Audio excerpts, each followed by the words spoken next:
শুধু রক্ত দিয়ে সম্পর্ক হয় না, আত্মা দিয়ে হয়। আত্মাটাকে বড় করতে হয় রে বাবা, মনটাকে অনেক বড় করতে হয়। সমুদ্রের মতো বড় মন নিয়ে তোমরা আজকে যেখানে দাঁড়িয়ে আছো, এখান থেকে যাত্রা শুরু করবে, এটি আশা করি তোমাদের কাছে। কোন রকম মন ছোট করবে না, কোনোভাবে একটুও কার্পণ্য করবে না। কেউ ভালো করলে 10 বার বাহবা দেবে, কেউ ভালো করলে ঈর্ষা করো না, ঈর্ষা তোমাকে ছোট করে।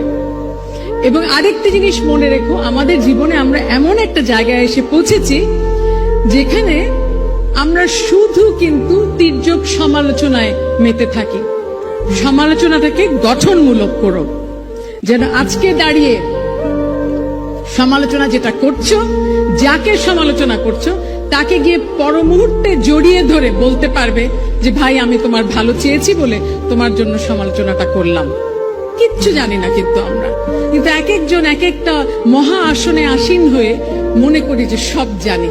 এই সব জানার, সব বোঝার রাজত্ব থেকে নিজেদেরকে পরিত্রাণ দাও, একদম সামলে রাখো।